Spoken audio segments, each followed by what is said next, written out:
안녕하세요. 온땅교회를 말씀으로 섬기고 있는 한성민 목사입니다. 온땅교회 유튜브 채널을 시청해 주셔서 감사합니다. 설교를 들으신 후에 좋아요와 구독을 꼭 눌러주시면 감사드리겠습니다. 온땅교회 말씀 사역에 큰 도움이 됩니다. 오늘도 말씀 안에서 평안하시고 즐거운 하루 되시길 바랍니다. 감사합니다.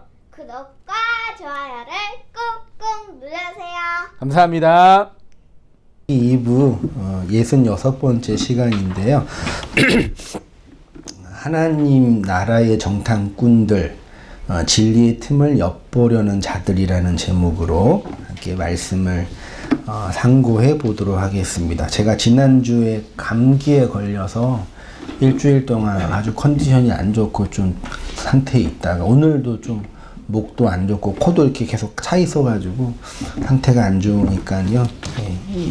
이해해 주시기를 부탁을 드리면서 말씀을 나눠보겠습니다. 지난주에 설교 말씀을 잠시 좀 정리를 해보면 형들이 요셉에게 온 이유는 당연히 기근 때문에 먹을 것이 없어서 죽게 되었고 양식을 구하려고 식량을 구하려고 양식을 관장하는 요셉에게 왔는데 지난주에 그 본문에 양식, 식량, 음식이라는 단어가 세베르, 바르, 오켈이라는 단어로 각각 다르게 설명되었다고 말씀을 나누었잖아요. 세베르는 샤바르라는 단어에서 왔다고 했는데 이 샤바르가 우상을 깨트리다, 부수다라는 뜻과 함께 우리의 마음이 깨트려지고 상한 그 상태, 그러니까 우상이 깨트려지는 거랑 성도의 마음이 부서지는 것을 동기어로 지금 사용하고 있는 거예요. 근데 그것이 음식과 관련이 있는 거죠. 왜? 음식은 말씀이니까요. 그 셰베르라는 단어도 살펴보았고, 두 번째가 바르라는 단어인데 이게 아람어 바르, 아들들에게 하는 음식이다, 양식이다 라고 말씀을 나누었고, 마지막으로 오켈이라는 단어는 그냥 음식이라는 일반적인 단어인데 특히 이제 창세기 1, 2, 3장에서 아담과 하와가 선악과를 먹었죠. 그때 먹었다라는 단어가 오켈이라는 단어를 사용했다라고 보면서 무엇인가 인간이 자신의 욕구, 욕망을 채우기 위해 먹는 것. 그래서 먹는 행위는 어떤 의미에서는 자연스러운 인간의 본성이고 또 그렇지 않으면은 우리가 생존에 불가능하지만 가끔 성경이나 문학에서 인간의 욕망과 이런 걸 표현하기 위해서 막 개걸스럽게 먹는 거 있죠. 욕망이 아주 극대화된 표현을 쓸 때 이런 오켈이라는 단어를 사용하고 선악과를 먹은 것도 단순히 하나님께서 먹지 말라 한 어떤 금단의 열매를 먹지 않았다, 계명을 어겼다라는 그런 취지뿐만 아니라 인간의 이 욕망, 배의 욕망이 자기의 그 욕망을 채우기 위해서 개걸스럽게 먹는 그런 모습으로 설명되고 있는 단어가 오켈이라고 했지요. 그래서 이렇게 형들이 원하는 양식과 요셉이 건네주는 양식이 각각 다르게 기록되어 있는 것은 예수님께 음식을 구하러 온 많은 사람들과 예수님이 그들에게 주고자 했던 음식이 서로 달랐던 것을 그대로 예표하고 있는 말씀인 것이요. 이는 하나님께 진리의 양식을 구하는 우리의 인생의 모습들을 그대로 반영하고 있는 말씀이잖아요. 그러니까 모든 인생들은 처음에는 자기가 욕망하는 하나님을 찾고 추구하죠. 쉽게 말해서 자기 배, 욕망을 채워줄 하나님을 추구하게 된다는 말씀인데 하나님이 우리에게 주시는 그 양식은 우리의 우상으로 있던 그것들을 깨트려 아들 되게 하는 양식인 거죠. 이는 우리가 욕망하는 그 겉의 하나님, 우상의 하나님이 깨트려지고 무너짐으로 우리의 마음이 그 말씀으로 말미암아 상한 자가 되는 이 구원의 내용을 설명하고 있는 거죠. 그래서 구약 성경의 시편이나 많은 선지서들 중에 마음이 깨트려지고 가난해짐으로 말미암아 뭐를 찾아요? 하나님의 말씀을 찾고 하나님의 은혜를 구하는 그런 모습들이 많이 있잖아요. 그러니까 그러니까 그건 단순하게 내가 하나님의 은혜를 구한다라는 인간의 어떤 외적인 행위를 설명하기 이전에 그 마음을 깨트리신 분이 누구란 얘기예요? 하나님이라는 얘기죠. 이미 그 안에 하나님 그 말씀이 건네진 거죠. 무엇을 통해서 마음이 상하고 은혜를 구하는 그 태도 속에서요. 그 양식만이 우리를 12아들, 즉 하나님의 머리 되심만으로 이끌어 주는 거죠. 그리고 나서 양식 얘기를 하다가 이제 요셉이 꾼 꿈을 생각하면서 이 10 형들에게 뭐라고 말해요? 너희는 정탐꾼들이다. 이렇게 이제 말하죠. 혹자들은 요셉이 야곱과 베냐민의 근황을 알기 위해서 또는 형들이 지난날의 잘못을 반성하고 있는지 확인을 하기 위해서 의도적으로 형들을 이렇게 골탕 먹였 시험하는 거다라고 말하기도 합니다. 그래서 지난날의 행실을 돌이켰는지 짐짓 자신의 정체를 숨긴 채 형들을 시험한다고 말해요. 그런 것처럼 보여질 수도 있죠. 내가 요셉이라는 걸 숨기고 지금 이 형들이 그 나를 팔았던 그 행동을 지금 반성했는지 회개했는지 좀 확인해 보려고.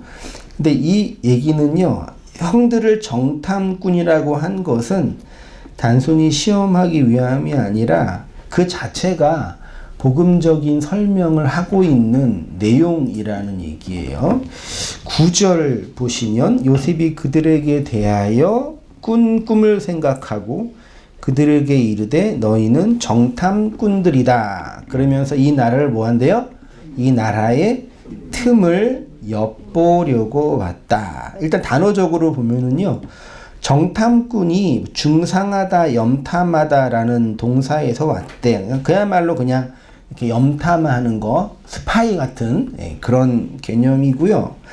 틈이라는 단어가 에르와라는 단어인데요. 이게 벌거벗음, 수치, 그래가지고 사람의 성기 이런 것들을 하체, 구약 성경에 하체를 범하지만 그런 말 많이 나오죠. 그때 쓴 단어가 이 틈이에요. 그러니까 요셉이 너희는 정탐꾼들인데 뭘 보려고 왔냐면 이 나라의 부끄러움을 보려고 왔다라고 지금 그 정제 선언하고 있는 표현입니다. 이 말씀은 하나님이 천국을 바라보고 하나님의 구원을 소망하는 모든 인생들을 향한 선언이에요.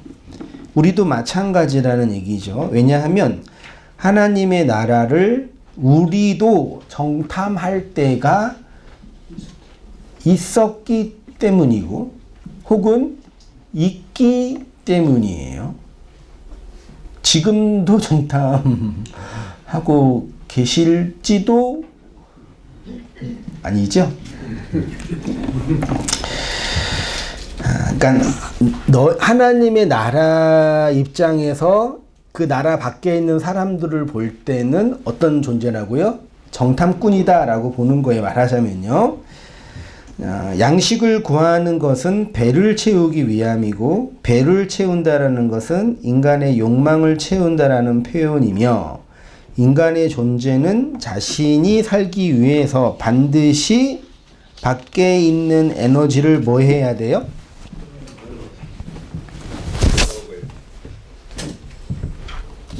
끌어당겨야 되죠. 좋은 말로는 그냥 이렇게 필요한 거고 나쁜 말로는 그 대상을 죽여서 먹어야 되죠. 이렇게 얘기했잖아, 이런 걸요. 그래서 이제 생물학적으로는 음식을 먹고 소화한다라고 하고 이 페이지입니다.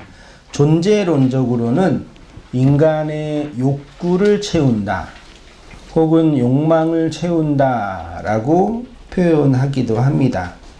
음식을 먹고 소화하는 거 좋은 거예요, 나쁜 거예요? 좋은 거죠. 욕망을 채우고 소화하는 건 좋은 거예요, 나쁜 거예요? 잘 소화하는 이게 이제 우리의 이제 음식을 먹는 거는 먹고 잘 먹는 건 중요한데, 근데 그 음식을 먹으려면 반드시 뭐가 죽어야 되잖아요.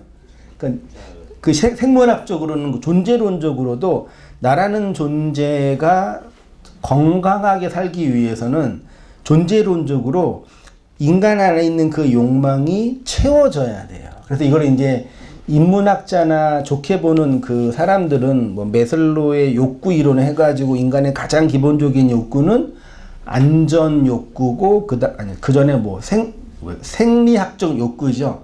먹고 입는 거 이런 거 해결이 되면은 안전하게 있고 그 다음에 자아를 이렇게 있잖아요. 그런 욕구를 채우는 것이 건강한 인간으로 성장하는 기초다. 이렇게 이제 얘기하잖아요. 틀린 말은 아니에요. 근데 그거를 신학적으로 하나님과 우리와의 관계의 측면에서 본다면 하나님은 그런 인간의 그 욕구, 심리학에서는 욕구라 그러고 혹은 부정적으로는 욕망이라 그러고 혹은 또 뭐라 그래요? 탐심이라 그러고 혹은 욕정이라 그러고 다 똑같은 단어죠. 욕정은 좀 느낌이 되게 부정적으로이죠. 욕망 이런 거요. 그러니까 어쨌든 인간이 뭘 채워야 된다는 얘기예요. 그걸 성경을 한마디로 뭐라 그런다고요? 탐심이라 그런 거예요. 근데 탐심은 뭐예요? 우상숭배라 그랬잖아요. 그러니까 인간의 존재가 존재하기 위해서는 밖에 있는 하나님을 자기 것으로 끌어당겨야지만 살 수 있다라는 걸 운명론적으로 선언하는 말이죠. 그래서 십계명의 제1계명이 너는 나 외에는 다른 신을 내게 두지 말라 그랬잖아요. 그 말은 여호와 하나님이 계시고 그 외에 다른 신이 있으니까 나 말고 다른 신을 믿지 말라 이 말인 거죠. 아니요. 그 말이 아니라 나를 여호와를 엘로힘을 너희가 생각하는 다른 신들로 만들지 말라라는 얘기죠. 그래서 곧바로 이 계명에 뭐가 나와요? 나를 신상으로 상으로 만들지 않. 그러니까 인간의 욕망 자체가 그 하나님을 상으로 만드는 거예요. 그것이 하나님을 욕되게 하는 거란 말이죠. 그러면은 뭘 없어요? 부모를 공경하지 못하죠. 부모가 뭐예요? 하나님의 참된 말씀이잖아요. 그래서 살인하고 간음하고 도둑질하고 거짓말하고 이웃의 것을 뭐예요? 탐내는 자로 있다라고 하는 거지. 그게 뭐예요? 이것이 말씀드린 게. 10계명이잖아요. 그러니까 1계명에 나를 다른 신으로 섬기지 말라라는 그 계명이 마지막 10계명에 뭘로 연결돼요? 탐심으로 연결이 되고 그것이 곧 뭐예요? 우상숭배라는 얘기란 말이에요. 그러니까 그 얘기는 잘 들으세요. 그 얘기는 너희가 이걸 하면 안 돼. 겉으로는 그 얘기지만 다른 한편으로는 뭐예요? 이거 하지 마. 이게 선언해 주셨단 말이에요. 하나님께서. 하지 마라는 그런 어떤 도덕적인 계명이 됐단 말이에요. 그럼 그 속에는 뭐가 있어요? 너희는 이 계명, 이 얘기를 지킬 수 없는 존재야 라는 게 그 계명 안에 내포되어 있는 거예요. 1계명부터 10계명까지 줄줄이 사탕으로 다 지킬 수 없는 자들이야. 그게 10계명의 원리잖아요. 그치요? 그래서 가장 기본적인, 그러니까 기본이고 모든 것들이에요. 그 미국의 유명한 복음주의 그 목사 중에 존 메가더라는 그 목사님이 지금 목회하고 계실걸요 아마. 그분이 이제 기독교 방송에 나와서 패널이 묻는 거예요. 목사님, 그 교회 열심히 다니고 교회가 하라는 그 계명을 지키고 교회가 원하는 거에 충성을 해야지만 천국에 갈 수 있나요? 그러니까 존 메가더 목사가 뭐라 그래요?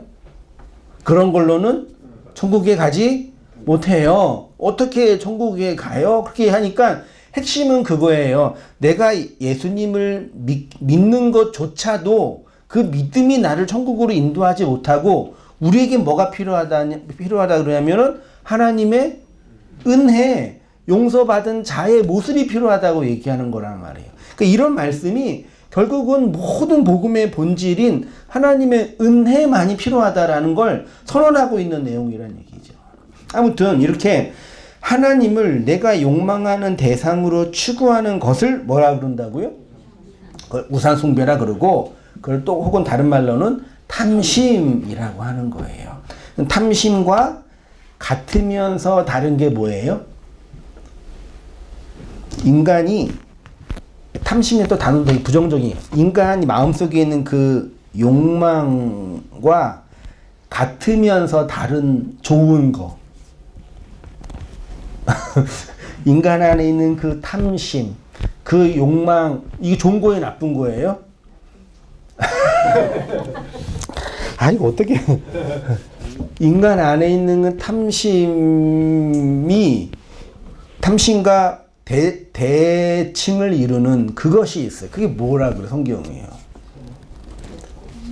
뭐라 그래? 하나님은? 그래서 십계명의 마지막 결론이 뭐예요? 사랑이잖아요. 그러면 잘 생각해보세요. 사랑과 탐심의 차이가 뭐예요? 네? 내가 그녀를 살아가는 거랑 내가 그녀를 욕망하는 거랑 차이가 뭐예요? 잘 모르세요? 정말 그녀를 사랑해서 그녀가 원하는 것을 해주는 거랑 정말 그녀를 사랑해서 그녀를 스토커처럼 쫓아다니는 거랑 차이가 겉으로 볼 땐 잘 나요, 안 나요? 멀리서 보면은요. 멀리서 보면 그냥 이렇게 똑같이 보이잖아요, 그냥. 제가 뭘 말씀드리고 싶은지 알겠어요? 그러니까 인간 안에 있는 그 탐심이라는 그 감정의 그 본질과 성경이 말하는 사랑의 그 본질이 어떤 의미에서는 차이가 안 나는 거라 오해하지는 마세요. 용어의 차이일 뿐이에요, 사실은요.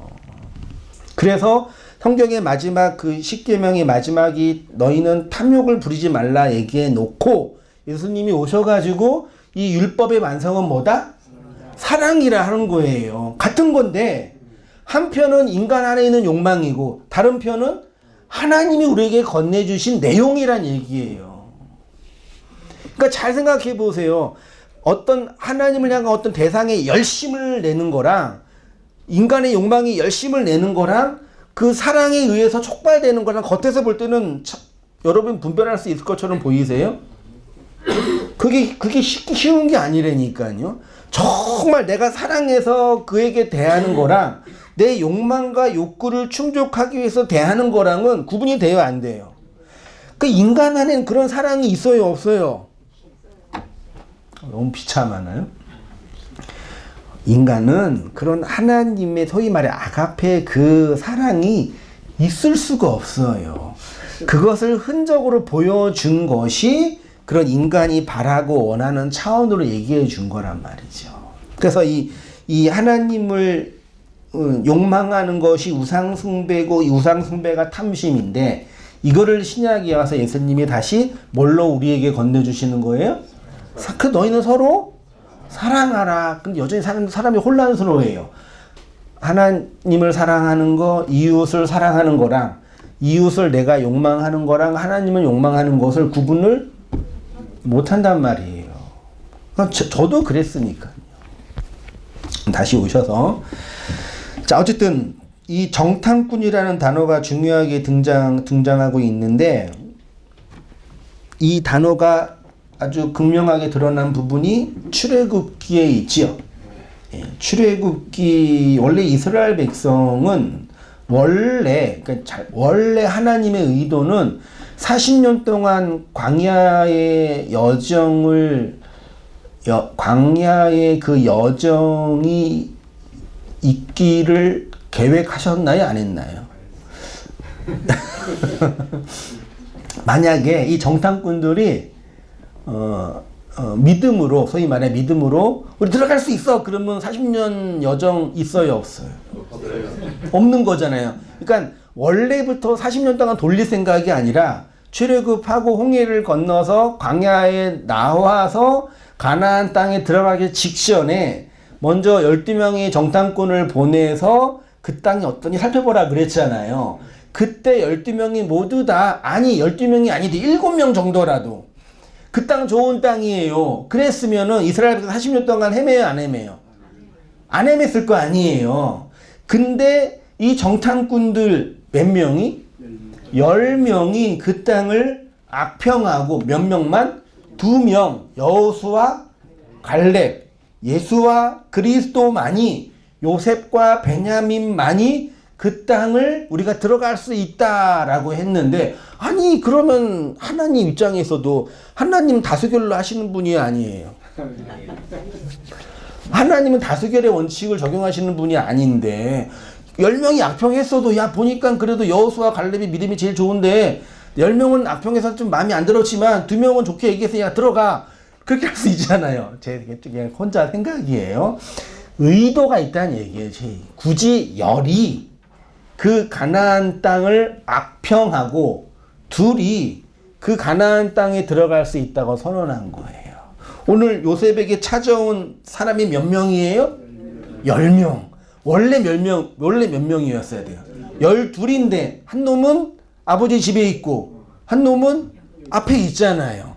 그 나중에 12이 완성이 돼야지 이 가나안에 그러니까 가나안에 있는 야곱의 가족이 다시 애굽으로 들어올 수 있는 거죠. 그래서 들어올 때 몇 명이 들어와요? 70이 들어오. 어느 성경은 73명이라 되어 있고 어느 성경은 70으로 되어 있는데 그게 중요한 게 아니라 70이 들어오는 게 열이 가서 12이 완성이 되고 다시 70이 와서 그 안식을 상징하고 설명하는 이야기가 창세기. 그러니까 창세기의 내용이 고스란히 출애굽기와 민수기와 신명기에 반복되고 있는 거예요. 공부해 보니까 그 얘기 똑같은 것 같아요. 그 얘기가 이제 민수기 13장 28절과 14장에 있는데 어떤 내용인지 아시죠? 사람들은 이 본문도 오해해요. 왜냐하면은 28절 한번 읽어볼게요. 14장 28절이요. 그러나 그 땅 거주민은 강하고 성읍은 견고하고 힘이 클 뿐 아니라 거기서 안악 자손을 보았으며 갈렙이 모세 앞에서 백성을 조용하게 하고 이르되 우리가 곧 올라가서 그 땅을 취하자 능히 이기리다 하나 그와 함께 올라갔던 사람들은 이르되 우리는 능히 올라가서 그 백성을 차지하지 못하리라. 그들은 우리보다 강하니라 하고 이스라엘 자손 앞에서 그 정탐한 땅을 악평하여 이르되 우리가 두루 다니다가 정탐한 땅은 그 거주민을 삼키는 땅이요 거기서 본 모든 백성은 신장이 장대한 자들이며 거기서 네피림 후손인 아낙 자손의 거인들을 보았나니 우리는 스스로 보기에도 메뚜기 같으니 그들이 보기에도 그와 같을 것이니이다. 쭉 보시다가 7절 8절에 14장 8절에 여호와께서 우리를 기뻐하시면 우리를 그 땅으로 인도하여 들이시고요. 이건 그 여호수아 갈렙의 얘기예요. 그 땅으로 인도하여 들이시고 그 땅을 우리에게 주시리라. 9절 다만 여호와를 거역하지 말라. 그 땅 백성을 두려워하지 말라. 그들은 우리의 먹이라. 추측하죠. 이걸 보면서 10명은 믿음이 없고 2명은 믿음이 있었다. 그래서 어떤 믿음이에요? 거기에 들어가서 그 땅을 우리가 정복할 수 있다라는 인간의 믿음을 증대할 수 있는 차원으로 여호수아 갈렙 되게 적극적이고 긍정적인 그런 하나님의 생각을 갖고 있는 자들이라고 평하고 나머지 10명은 뭐예요? 부정적이고 하나님을 신뢰하지 않는 자들이라고 평가하잖아요. 근데 그거는 되게 진짜 겉으로만 본 거고 여호수아와 갈렙은 그 가나안 땅을 뭘로 본 거냐면 하나님의 언약으로 본 거예요. 언약이 약속이 실현되는 곳으로요. 근데 그곳은 누구를 통해서만 실현되는 거예요? 예수와 그리스도를 통해서만 실현되는 거예요. 나머지 율법의 그 열로는 그 가나안 땅이 하나님이 언약으로 실현돼요, 안 돼요? 될 수가 없는 차원을 설명하는 것처럼 저는 보여져요. 그렇게 저는 묵상을 했습니다. 이해는 되시죠? 예. 단순히 그냥 믿음이 있는 사람이다, 의지가 있는 사람이 이런 차원이 아니라는 얘기예요. 제가 그 얘기를 쭉 썼습니다. 이스라엘이 하나님께 약속을 받았던 가나안 땅은 신약으로 하면 뭐라고요? 하나님의 나라 천국입니다. 여호수아와 갈렙은 가나안을 하나님의 약속이 있는 땅이라고 하였고 다른 10명은 악평하여 들어갈 수 없다라고 하였죠. 쉽게 말해 하나님의 나라를 하나님이 우리에게 준 율법의 열로 지킬 수 있어요? 없어요? 못 지켜요. 예수가 십자가에서 죽고 그리스도가 완성하여 우리에게 그 영으로 임할 때 하나님의 나라가 우리 안에서 뭐예요? 실현되는 거예요. 오늘 본문에서 요셉이 형들을 정탐꾼이라고 했는데 몇 명이라고요? 그러면 본문을 좀 보세요. 야, 너희는 정탐꾼이야. 그러니까 형들이 뭐라 그래요? 아니에요. 그럼 뭐라 그래요? 원래는 우리는 열둘이에요. 이러는 거예요. 이상하지 않나요? 갑자기 옛날 얘기 다 한단 말이에요. 동생 얘기도 하고 원래는 우리가 열둘인데요. 한 애는 지금 집에 있고 한 애는 없어졌어요. 그러니까 정탐꾼이 아니에요. 이 얘기하는 거란 말이에요. 그래? 그러면 데리고 와. 이렇게 하는 거예요. 그 열둘이 여기서 완성돼야지 여기가 너희 진정한 천국 하나님의 나라가 되는 거야. 안식이 되는 거야. 그 얘기하는 거예요. 그러니까 이 말 자체가 되게 흐르는 내용이 그런 거잖아요. 그래서 이제 결국은 베냐민을 데려오라 그러고 베냐민을 데려와서 이제 70이 이제 이 야곱으로 이제 올라오게 되는 그 이야기가 쭉 연결이 됩니다. 자, 그다음에 이제 요셉은 형들이 나라에 뭘 보려고 왔다 그래요? 틈을 보려고 왔다 그랬어요. 이 틈이라는 단어가 히브리어로 에르와라는 단어인데 아까 말씀드렸던 것처럼 벌거벗음, 수치, 성기라는 단어고요. 애굽에 있는 양식을 얻기 위해서 온 형들은 애굽에 뭘 보려고 한다고요? 수치와 부끄러움을 보려고 한대요. 지금 요셉은 누구의 자리에 있어요? 성령의 자리에 있는 거예요. 성전의 자리에. 우리도 하나님의 나라의 틈을 보려고 정탐하는 자들이에요, 사실은요. 정탐꾼들입니다, 우리가요. 눈에 보이지 않는 하나님의 나라를 눈에 보이는 곳으로 찾는 그것이 뭐라고요? 그걸 수치스러움, 정탐하잖아요. 눈에 보이게 보잖아요. 이 에르와라는 단어가 아주 신학적으로 잘 설명된 부분이 창세기 9장에 있는 내용입니다. 한번 같이 3페이지입니다. 읽어보겠습니다. 시작. 노아가 농사를 시작하여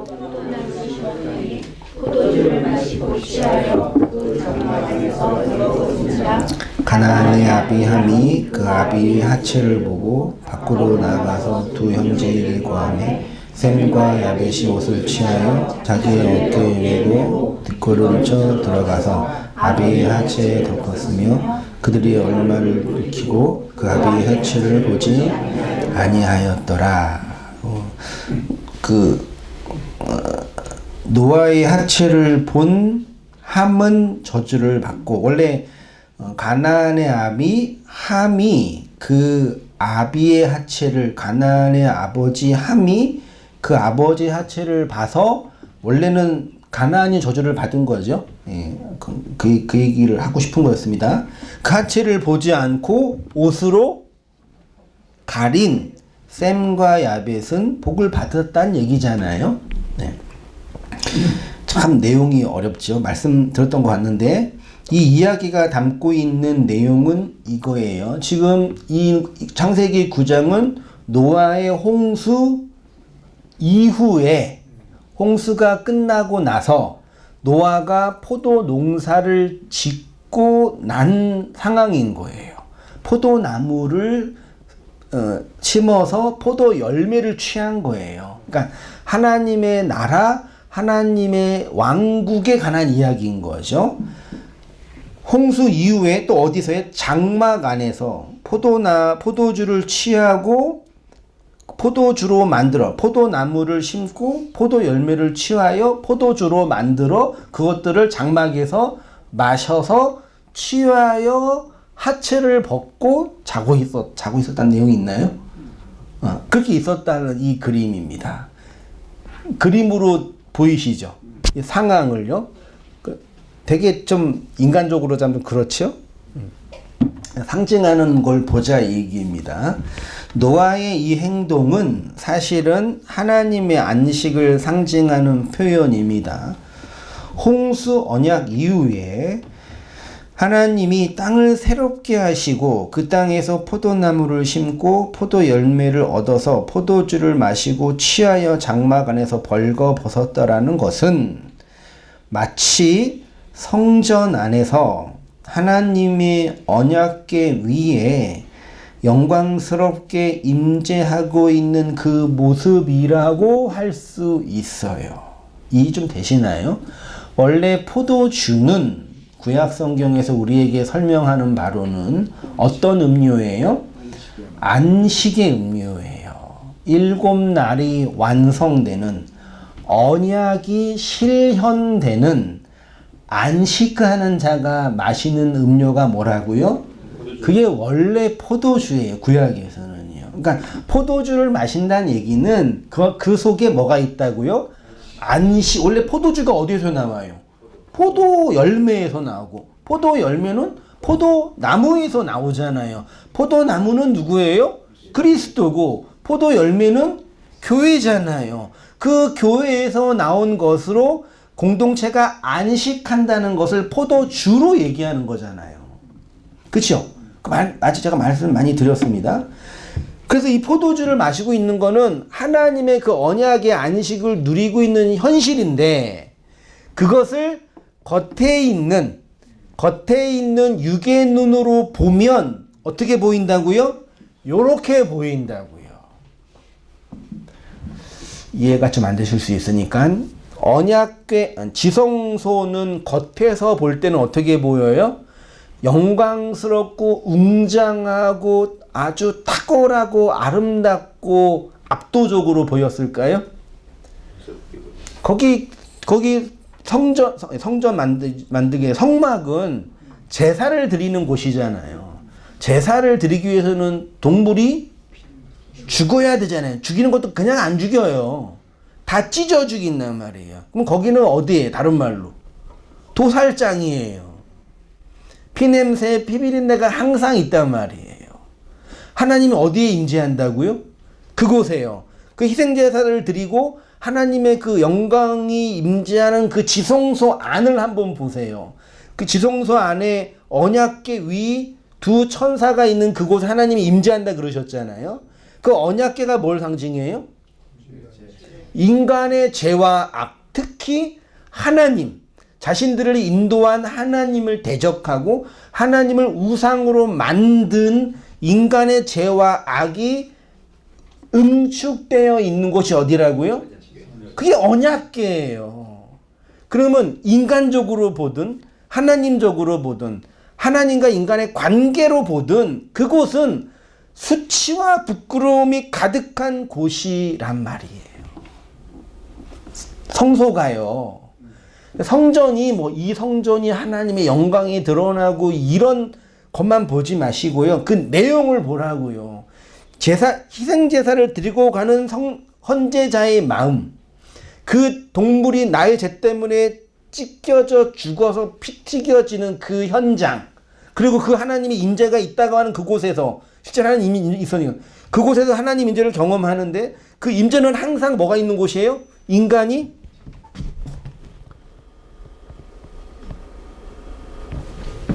하나님을 거역하고 하나님을 대적하는 그곳이란 말이에요.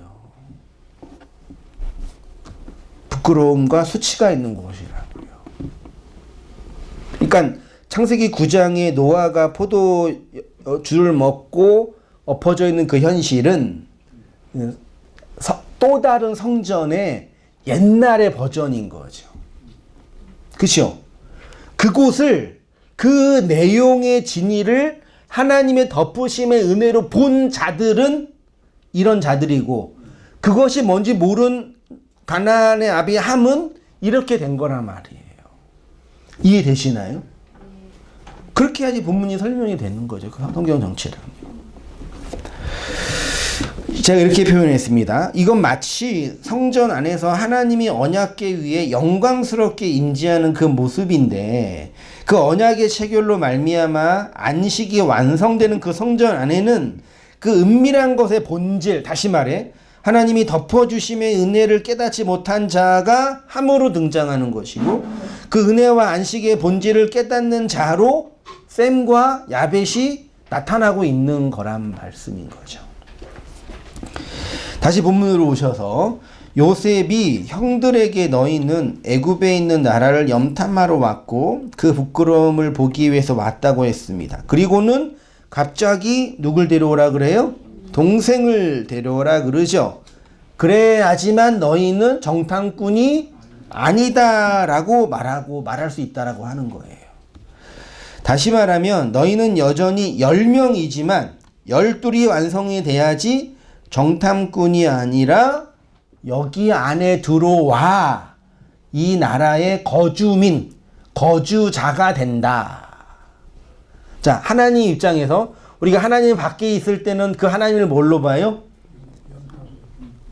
염탐하고 정탐하고 율법으로 보잖아요. 율법의 모든 계명으로 보잖아요. 근데 그곳에 예수와 그리스도가 마지막 하나로 죽고 12이 완성되어 아들이 되면 이 하나님 나라에 뭐가 되는 거예요?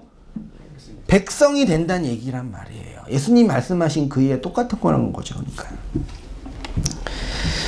다시 적용하면 하나님의 말씀은 우리의 율법의 열로 주어집니다. 그 열을 눈에 보이는 것으로만 보면 그거는 마치 하체를 보는 것과 같은 거겠죠. 그 열이 마지막 하나, 다시 말해서 그리스도의 십자가로 완성되어 진리의 영으로 우리에게 임해야지만 진정한 열둘이 되고 그네들이 진정한 하나님의 나라들로 하나님의 교회들로 세워져 가는 거죠. 그렇죠. 그 이후에 이제 요셉이 이렇게 다시 이제 말합니다. 다음 주에 더 깊이 볼 건데요. 그들이 그에게 이르되 내 주여 아니니이다. 당신의 종들은 곡물을 사러 왔나이다. 우리는 다 한 사람의 아들로서 확실한 자들이니 당신의 종들은 정탐꾼이 아니니이다. 요셉이 그들에게 이르되 아니라 너희가 이 나라의 틈을 엿보려고 왔느니라. 그들이 이르되 당신의 종 우리들은 12 형제로서 가나안 땅 한 사람의 아들들이라. 막내 아들은 오늘 아버지와 함께 있고 또 하나는 없어졌나이다. 요셉이 그들에게 이르되 내가 너희에게 이르기를 너희는 정탐꾼들이라 한 말이 이것이니라. 15절 너희는 이같이 하여 너희의 진실함을 증명할 것이라. 바로의 생명으로 맹세하노니 너희 막내 아우가 여기 오지 아니하면 너희가 여기서 나가지 못하리라. 너희 중 하나를 보내어 너희 아우를 데려오게 하고 너희는 갇혀 있으라. 내가 너희의 말을 시험하여 너희 중에 진실이 있는지를 보리라. 바로의 생명으로 맹세하노니 그리하지 아니하면 너희는 과연 정탐꾼이니라 하고 그들을 다 함께 며칠이요? 3일을 가두었습니다. 말씀드리는 것처럼 형제들이 정탐꾼이 아니기 위해서는 누가 필요해요? 베냐민이 필요해요. 그럼 베냐민이 오면 뭐가 드러나요? 요셉을 죽이려 했던 자신들의 죄와 악과 부끄러움이 폭로돼요. 하나님이 말씀으로 우리를 이끄시는 거랑 똑같지 않나요?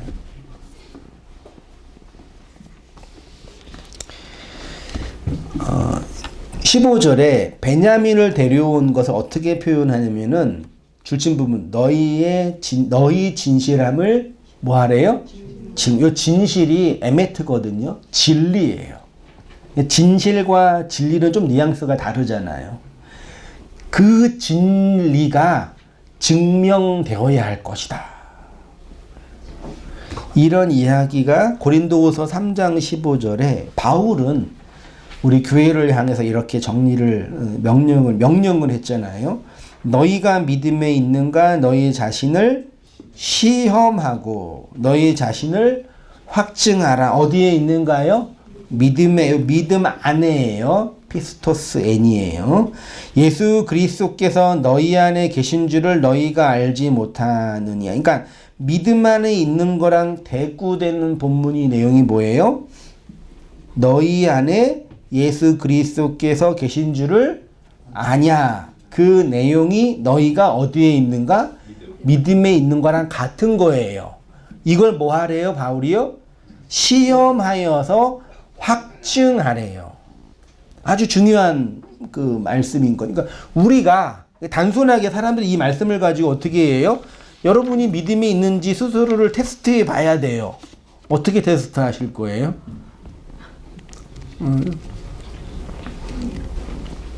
여러분이 믿음이 있는지 어떻게 테스트해요? 예. 하나 나왔습니다. 예. 또 뭐 없나요? 또 할만한 거. 11조. 예. 또 뭐 없어요? 새벽 기도하는 거. 뭐 이런 거. 다양한 방식으로 이렇게 만들죠. 예. 그렇게 하면 믿음에 있는 것처럼 느낄 수 있어요. 한번 해보세요. 예. 내가 믿음이 있는 것처럼 느껴요. 그게 좋은 건지 나쁜 건지는 잘 모르겠는데 아무튼 좋은 부분도 있어요. 그러니까 그렇죠? 좋아요. 얼마나 그게 좋은데요. 스스로 위로도 되고 격려도 되고 힘도 되고 정말이에요. 근데 이제 여기에서 이제 큰 그 한계가 뭐냐면 내가 믿음에 있는 거는 엔피스토스거든요. 그 믿음이라는 건 누구의 믿음이에요? 여러분 다 아시잖아요. 그러니까 이 믿음이 내 믿음이면은 내가 테스트하고 시험하고 노력할 수가 있단 말이에요. 그렇죠? 가능해요. 자, 믿음 100인 사람, 믿음 80인 사람, 믿음 50인 사람 할 수 있어요, 없어요? 있지요. 누구의 믿음일 때? 내 믿음일 때는요. 사람들이 정해놓은 믿음일 때는 그게 가능하다고요. 이거를 계측하고 계량하고 조직한 것이 로마 가톨릭의 그 계급 문화예요. 원래 고대 시대는 계급 사회였으니까 사람들이 계급으로 나누어져 있어서 믿음도 계급이 있다고 생각한 한 거잖아요. 근데 그것이 그대로 우리나라에 있죠. 교회 안에 뭐가 있어요? 믿음의 분량에 따라 계급이 있는 거란 말이에요. 아니, 말로는 직분이지만 그냥 계급이라고 한단 말이에요. 우리는 이제 다 초월했지만요. 그거는 누구의 믿음일 때 가능하다고요? 인간이 믿음이라고 주장할 때는 충분히 가능해요. 근데 그거는 어느 순간 되면 와르르 무너져요. 그것이 제가 부정하진 않을게요. 왜냐하면 우리는 누군가의 인정을 받고 누군가의 존중을 받으면 힘이 나요. 그렇지 않나요? 너 나쁜 놈이야. 너는 죽일 놈이야. 그러면 기분 좋으세요? 이 망할 놈아. 좋으세요? 너는 잘 될 거야. 너는 하나님이 사랑하셔. 하나님 널 좋은 걸 인도하셔. 기분 좋잖아요. 나쁘다는 얘기가 아니라 그거는 사람들의 평가이니까 우리는 이 세상에서 사람들과 관계를 갖고 살기 때문에 적절하게 존중받고 인정받는 게 필요해요. 그거 없으면 진짜 우울해져요. 그거 진짜 우울해지고 되게 슬퍼진다니까요. 인간의 이 정서 위치는요. 근데 그거는 인간이 계측 가능한 믿음이라고요. 하나님이 우리에게 그걸 부정하는 걸 제가 그걸 부정하지는 않겠습니다. 근데 다만 오해하고 있는 건 문제라는 얘기죠. 그 인간의 믿음이 하나님의 믿음이라고 등치하여서 이꼴하여서 나의 믿음 좋은 것을 하나님의 믿음 좋은 것이라고 해버리면 이제 큰일 나는 거예요. 정말 큰일 나요. 그럼 이제 그런 아무런 소망이 없는 거예요, 진짜요. 그 위치에 올라가면요. 여기에서 사도 바울이 너희 자신을 시험하고가 헬라어로 뭐라고요? 페이라조고요. 너희 자신을 확증하라는 뭐라고요? 도키마조라는 헬라어 단어예요. 페이라조는 4페이지입니다. 단어적 뜻이 뭐냐면 시험, 시련, 고난, 분투 그런 뜻이에요. 도키마조는 확증, 증명 그런 뜻입니다. 그러니까 바울이 교회를 향해서 너희는 시련을 통해서 너희가 어떤 존재인지 증명하라는 얘기죠. 흔히 사람들은 이러한 바울의 명령을 성도가 스스로 주체가 되어서 자신의 믿음을 시험하고 입증하라고 한 것이라고 말합니다. 본문 자체의 동사 페이라조나 도키마조가 모두 능동력으로 되어 있기 때문에 성도가 주체가 되어 이렇게 페이라조, 도키마조 해야 한다고 합니다. 그러나 여기서 중요한 것은 성도가 페이라조, 도키마조 해야 할 것이 무엇이냐에 관한 거예요. 믿음이죠. 누구의 믿음이요? 하나님의 그 믿음을요. 그러니까요, 다시 구약으로 가서 이스라엘 백성이 원래 순종했으면 광야에서 40년 동안 헤맬 필요가 없었다는 말은 없는 말이에요. 그거는 하나님의 그네들을 이 페이라조의 과정으로 넣어 주신 거예요. 그네들이 믿음이 없어서 하나님께 불순종해서 불순종한 것의 대가로 광야를 뺑 돈 게 아니라 하나님이 원래 내가 너희를 인도하여 광야로 집어넣어서 너희가 내 말씀을 지키나 안 지키나 시험한다 그랬잖아요. 그래서 너희를 그렇게 페이라조 시켜서 너희의 그 믿음을 확증하겠다라는 것이 하나님의 구원의 섭리이고 계획인 거였어요. 오늘 본문에는 너희가 믿음이 있는가인데 이 믿음과 대꾸되는 게 뭐라 그래요? 예수 그리스도가 어디 안에? 너희 안에 계실 줄을 알아야 된다 이렇게 얘기했잖아요. 자, 이 말은 예수가 그리스도로 너희 안에 계시는 것을 알아야 한다는 얘기죠. 정확하게 말하면 성도 안에 내주하시는 하나님은 누구예요? 성령님. 사실 성령도 좀 오역이죠. 원래는 그냥 영이에요. 영. 그쵸? 원래 영이란 말이에요. 영은 누구예요? 그리스도잖아요. 그러니까 내 안에 우리가 예수님 믿으면 하나님이 내주한다 그랬죠? 그 내주하시는 하나님은 누구라고요? 그리스도라고요. 예수님은 그러니까 뭉뚱그려서 예수님 감사합니다. 예수님 내 안에 계셔라는 거 말할 수 있는데 엄밀하게 구분을 하면 예수는 그리스도라 칭하는 어떤 존재고, 네, 그리스도를 내용으로 한 어떤 존재고, 예수가 십자가에 죽어서 육이 완전히 파멸되고 육이 사멸됐다고요. 십자가의 죽음은 예수의 육의 사멸이에요. 의도적으로 한 거라니까요. 예수의 육은 반드시 사멸돼야 돼요. 사라져야 돼요. 그래서 제가 지금도 신학적으로 고민이, 천국에 가면 삼위일체 하나님이 계실 거 아니에요.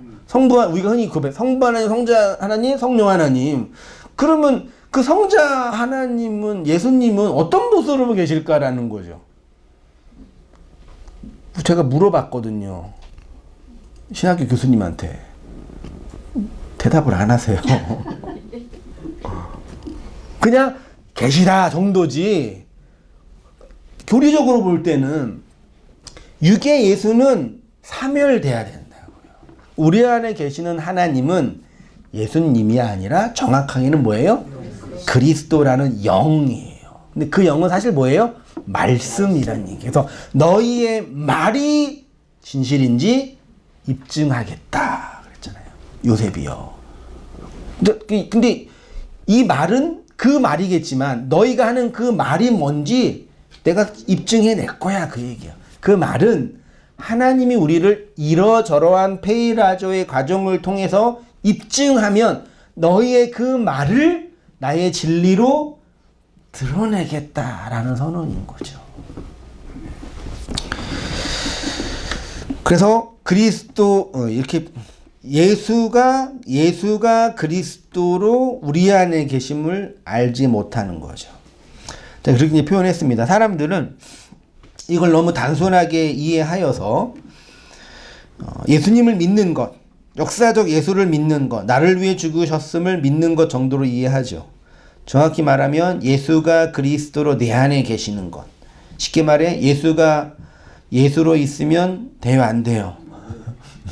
엄밀하게 말하면 그리스도라 칭하는 예수가 십자가에서 죽고 어떻게 내 안에 영의 말씀으로 생명이 되었는지 그리스도라는 그것을 모르면 너희는 버리운 자라고 하시는 거죠. 예수님을 역사적으로 인정하고 지적으로 동의하는 것을 믿음 안에 있는 것이라고 하지 않고 하나님이 준 믿음으로 너희를 페이라죠. 시험과 고난의 과정을 통과하게 함으로 나의 그 믿음이 너희의 말로 드러나게 할 것을 입증한다는 것이 하나님의 선언인 거예요.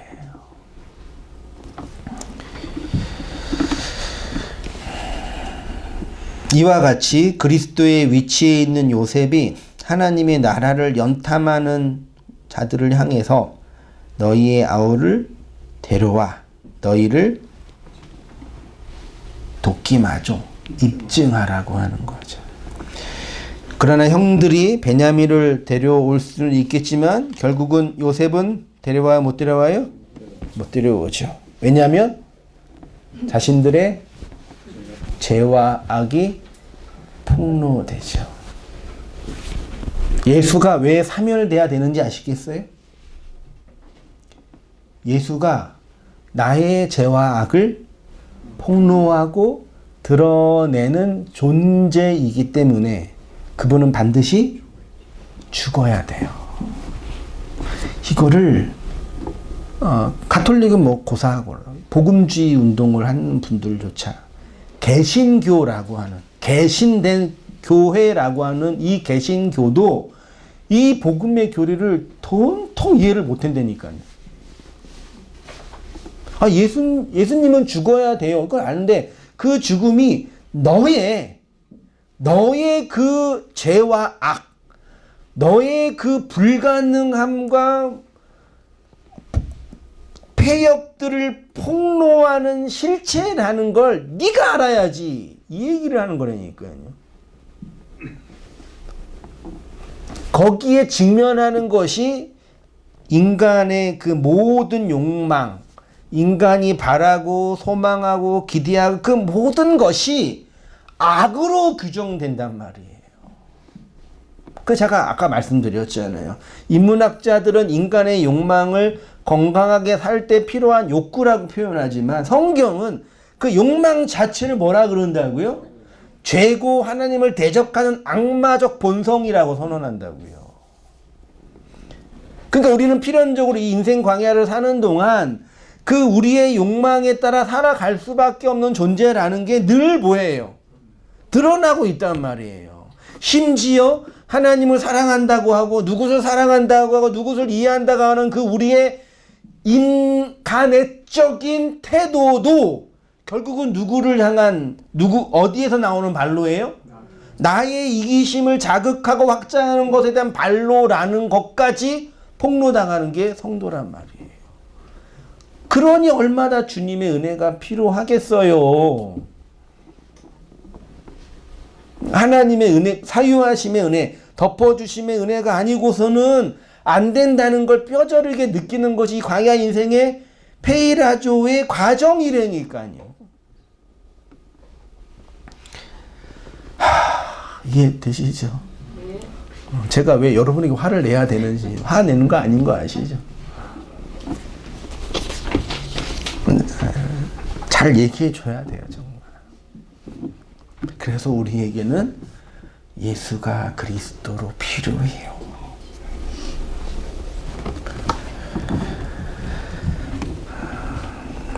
행복하게도 살아야 되고 우리 자녀들도 잘 돼야 되고 아무튼 꼭 필요하겠지만 우리의 존재적으로는 그게 필요해요. 근데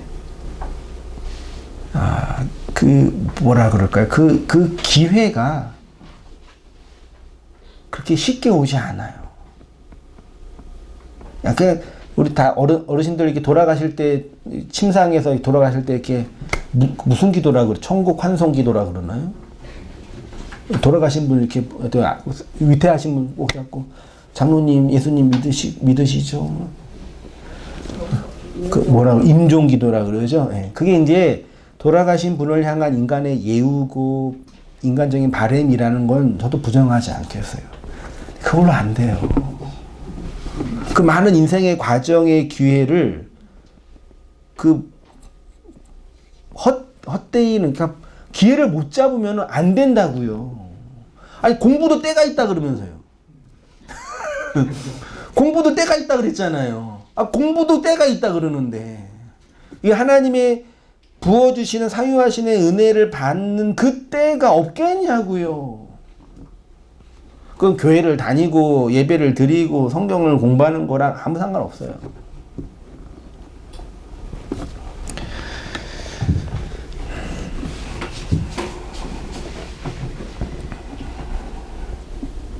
그 은혜가 필요한 거죠. 그래서요.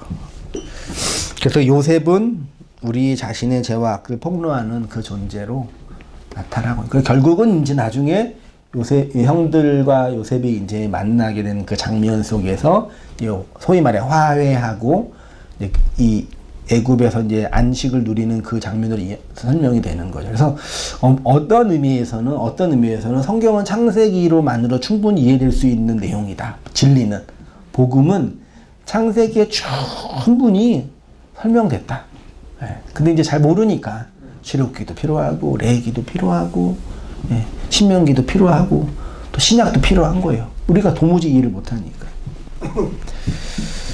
그래서 쭉 나다가 이제 나온 부분이 이제 이 내용입니다.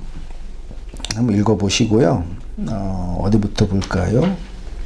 42장 22절에 보세요. 42절. 르우벤이 그들에게 대답하여 이르되 내가 너희에게 이 아이에 대하여 죄를 짓지 말라 하지 아니하였느냐? 그래도 너희가 듣지 아니하였느니라. 그러므로 그 핏값을 치르게 되었도다 하니 그들 사이에 통역을 세웠으므로 그들은 요셉이 듣는 줄 알지 못하였더라. 요셉이 그들을 떠나서 울고 다시 돌아와서 그들과 말하다가 그들 중에서 시몬을 끌어내어 그들의 눈 앞에서 결박하고 명하여 곡물을 그 그릇에 채우게 하고 각 사람의 돈은 그 자루에 도로 넣게 하고 또 길 양식을 그들에게 주게 하니 그대로 행하였더라. 26절. 그들이 곡식을 나귀에 싣고 그곳을 떠나니 누가 갔어요? 시므온을 뺀 9 형제가요. 왜 시므온을 뺐을까요? 볼모로 잡았죠. 근데 시므온을 왜 굳이 시므온? 첫째를 잡아야지. 그쵸? 시므온 뜻이 뭐예요? 샤마예요.